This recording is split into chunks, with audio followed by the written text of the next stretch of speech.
સુરત શહેરના રાંદેર વિસ્તારમાં મતદારની યાદીમાં ગેરરીતિના આક્ષેપો સાથે રાંદેર પોલીસ સ્ટેશને હોબાળો મચાવ્યો। સુરત શહેરના પશ્ચિમ વિધાનસભા બેઠક પર મતદાર યાદીમાં મોટા પાયે ગેરરીતિ થઈ હોવાના ગંભીર આક્ષેપો સ્થાનિક અગ્રણી શેખ મોહમ્મદ સોહિલ દ્વારા રાંદેર પોલીસ સ્ટેશનમાં લેખિત ફરિયાદ કરવામાં આવી। આક્ષેપ છે કે ફોન નંબર 7 મતદાર યાદીમાંથી નામ રદ કરવાના ફોર્મ ખોટી રીતે ભરવામાં આવ્યા છે। કુલ 9617 જેટલા વાંધા અરજીના ફોર્મ શંકાસ્પદ રીતે ભરાયા હોવાની વિગતો સામે આવી છે। માત્ર 22 જેટલી વ્યક્તિઓ દ્વારા આટલી મોટી સંખ્યામાં ફોર્મ ભરાયા હોવાનો દાવો। ફરિયાદમાં ભાજપના કાર્યકર સની ભગતનું નામ અને ફોટા સાથેના પુરાવા રજૂ કરાયા। આક્ષેપ મુજબ સની ભગત નામના વ્યક્તિએ 35થી વધુ બૂથમાં વાંધા અરજીઓ કરી છે। સ્થાનિકોનું કહેવું છે કે આ વ્યક્તિ તેમના વિસ્તારોનો નથી અને કોઈ તેને ઓળખતું પણ નથી।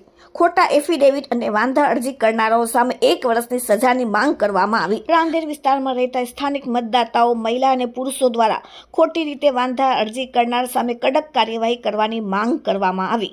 રાંદેર પોલીસે તપાસની ખાતરી આપી છે અને ચૂંટણી પંચ સાથે સંકલન સાધી આંગળી કાર્યવાહી કરવાની ખાતરી પર આપી છે। Bureau report, daily India TV, Surat. મારું નામ શેખ મોહમ્મદ સોહેલ છે। આજરોજ રાંદેર પોલીસ સ્ટેશન ખાતે અમે લોકો ઉપસ્થિત થયા છે।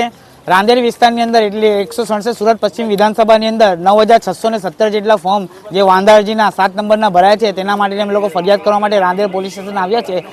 અમે લોકો એક જ માંગણી કરીએ છીએ કે આ 7 નંબરના ફોર્મ આ ભરવાવાળો જે વ્યક્તિ છે જે ભારતીય જનતા પાર્ટીનો BLA છે, એમણે એક જ બૂથની અંદર એટલે એક જ વ્યક્તિ દ્વારા 35 બૂથની અંદર ફરિયાદો કરવામાં આવે છે।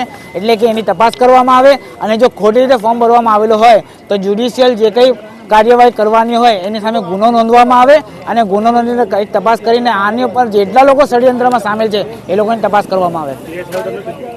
પીઆઈ સાહેબ અમને જણાવ્યું કે એમની જ્યુડિશિયલમાં આવતું નથી, છતાં ઇલેક્શન કમિશનની અંદર એ લોકો ટાઈપ કરીને આની અંદર જે કંઈ ઘટતું હશે એ કાર્યવાહી કરશે અને તપાસ કરશે।